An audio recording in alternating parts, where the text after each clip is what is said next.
You know, I seem to recall hearing that Nic Cage was retiring from movies, and here I am with yet another Nic Cage movie.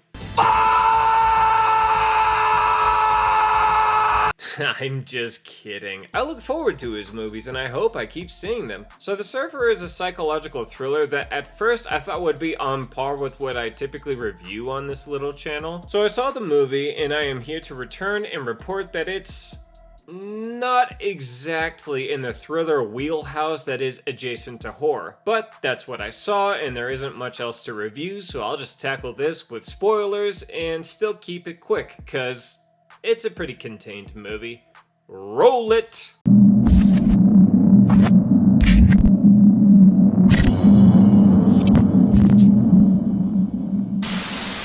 So the movie starts off with our main guy literally called The Surfer, played by Nic Cage. He's taking his son to a small beach in Australia. Nick is also bidding on a house just overlooking the beach and he needs to get some extra money from his broker to close the deal. Once they get there, a big guy gets in their face and says, "You don't live here, you don't surf here." Then to my surprise, the Nip Tuck guy enters into the movie.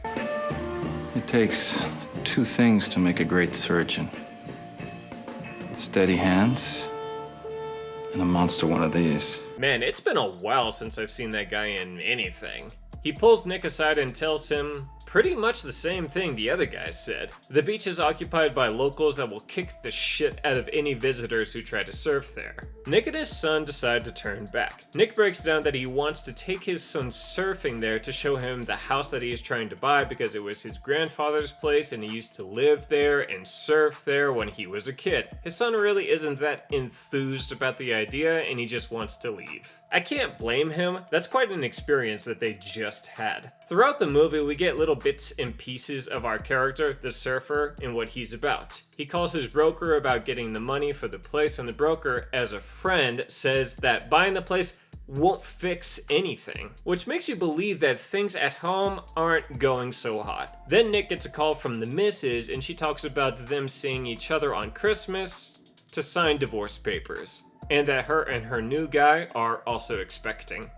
Yeesh. Yeah, that was a tough call for Nick. Especially since we see that he is still wearing his wedding ring, so they could have been split for a while, but he still just can't let it go. Now, if you think that that call would make him call it quits on getting the new house, you must have forgotten that this is a psychological thriller. Movies like this don't let things like wants and needs go away so quickly. The movie continues and we just see everyone and everything around Nick beat him down. He tries to buy a pizza, but the pizza guy knows that he isn't a local, so he charges him $100. Nick then goes to the bathroom and sees that someone threw his pizza on the ground upside down. At this point, you would think that Nic Cage would be pulling a Dennis. I was completely disrespectful. They're supposed to be my brothers, right? They're my brothers? No, that's not fun. What they were doing wasn't fun. They kept zapping us and zapping us. Idiots! Savages, idiots! But we aren't at the Nic Cage rant freak out moment yet. Nick's surfboard also gets stolen, and when he tries to get it back personally, the beach people, now representing a small cult, push him back. He tries to get the cops involved, but the cop that comes to help out is part of the cult, so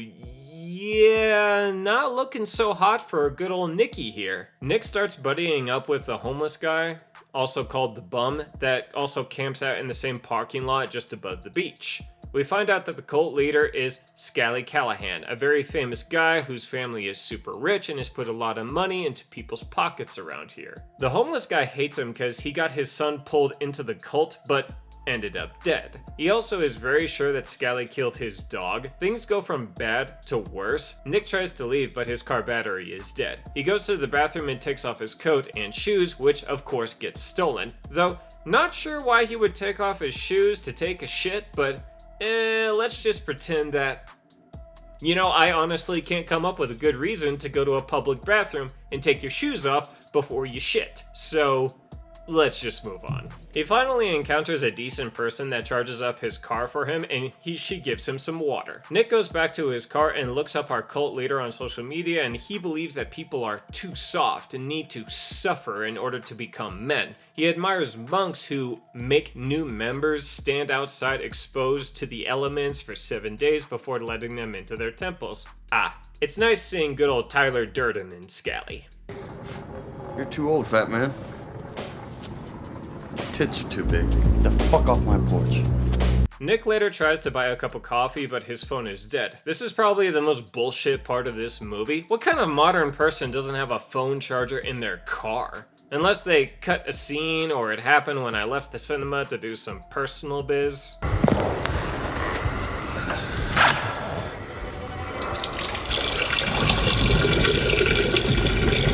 Moving on, the guy won't help Nick out unless he gives up his watch, his father's watch. Nick eventually does give it up as collateral until he can charge his phone, but the moment he turns his back, another person from the line knocks his cup up into him and spills it all over him and says, "Locals only." Man, everyone here is an ass.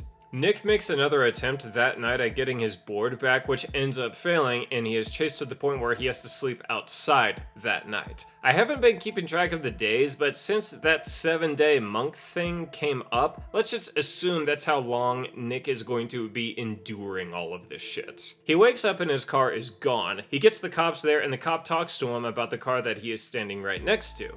The homeless guy's car. Oh, is Nick a little cray-cray? Has he been the homeless guy this whole time? The cop warns him to fix his flat and leave the area. Nick then talks to the coffee guy about getting his watch back, and the guy says, "This is my father's watch." Okay, this is the part of the movie where I was getting really hooked in. How crazy is the surfer? And what is he going to do when we are caught up on everything that he doesn't have? He's waiting for a call to come by the payphone, but a couple of little shits are keeping him from it unless he gives them his wedding ring. He does, and then he grabs the phone, but it's disconnected, and the ringing was just coming from one of the little shit's phones. At this point, Nick has had enough, and he seeks shelter inside the homeless guy's car. Or should I say, his car. Later that day, he sees all of the asshole cult gangster people, but they're with their families, and everyone is nice? Hold up. Wait a minute. Again, another bit of evidence that Nick is cuckoo for Cocoa Puffs. Not like we needed much more evidence. Cocksucker! Cocksucker!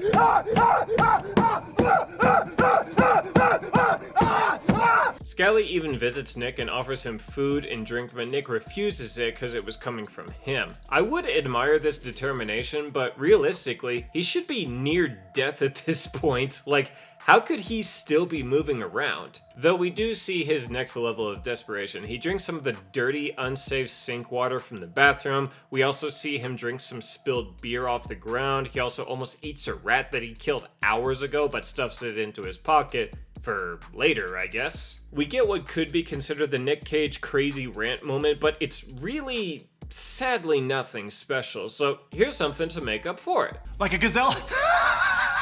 Like an elk? He landed again, he ran. He scored a touchdown!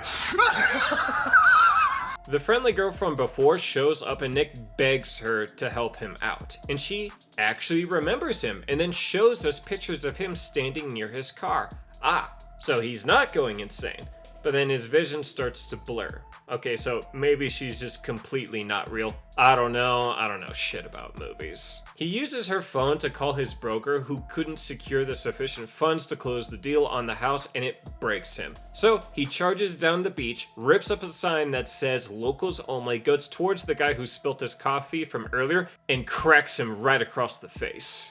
Nic Cage is near drowning this guy, shoving the rat in the guy's mouth and just screaming, "I do belong here!" Scally comes in and says he won the fight, now show his power and let the guy go. And he does. And every member of the cult carries Nick back to their little shed, he gets patched up, and everyone admits that they were fucking with him. Everyone was in on it, and everyone is going to take care of things for him. The house, the money, all of it his. Nick gets a bit more information about Scally's history. The homeless guy's son got jumped, probably by the cult guys, and hit his head on the curb, and that was that. The bum thinks Scally had paid people to have it happen. Nick isn't really buying this story, and he even asks him about the dog. Scally says, "Nah, I didn't kill the bum's dog. At least not directly." Man, he really is a piece of shit. Nick is feeling pretty confident about him being part of the group and being accepted, and yeah, I would too if I got branded with the cult symbol.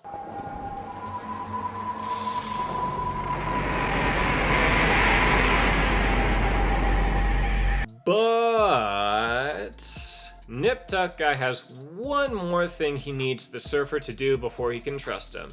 He has to burn the homeless man's car.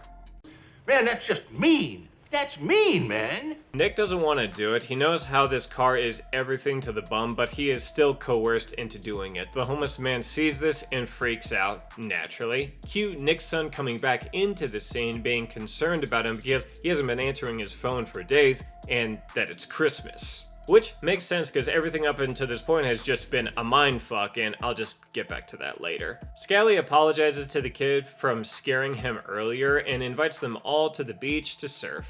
They get there and the homeless guy whips out a gun and everyone is crying and afraid for their lives, and I gotta say, it feels great watching assholes cower in fear when they are in face of a literal bum who is tired of putting up with their shit. Now, it may not be at the level of a, let's say, hobo with a shotgun. You're fucked.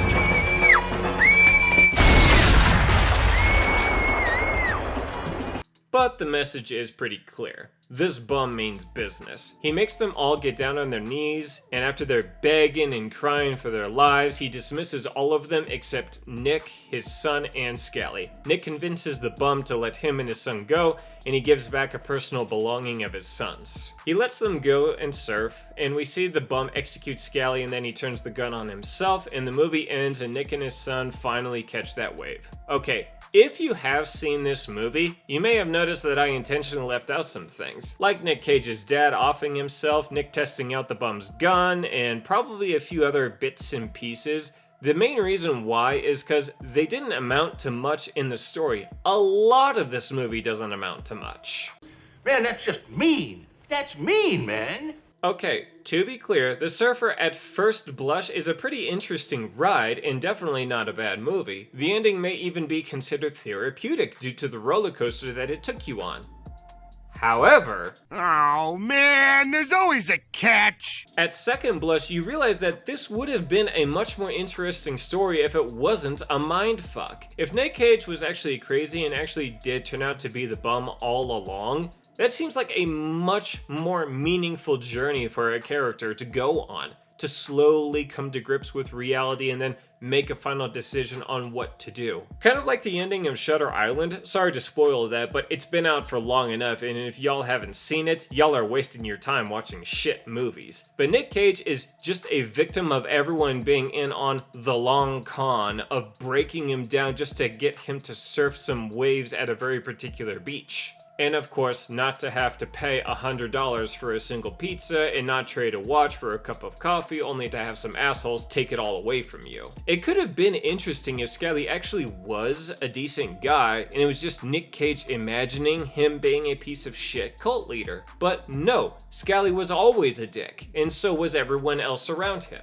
It's kind of hard to not say that this was just wasted potential. This movie will probably go on my list for overrated movies of the year. The reviews for it are pretty good, and I'm not going to go as far as to say that everyone else's opinion on this movie can eat shit and die, because they wouldn't know a good movie if it hit.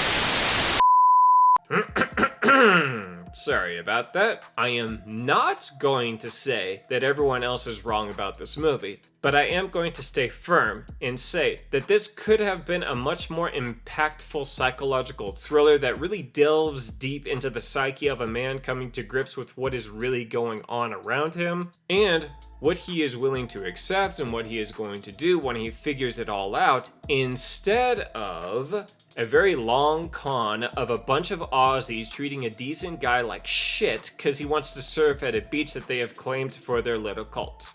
Anyways, thanks for watching, stay spooky.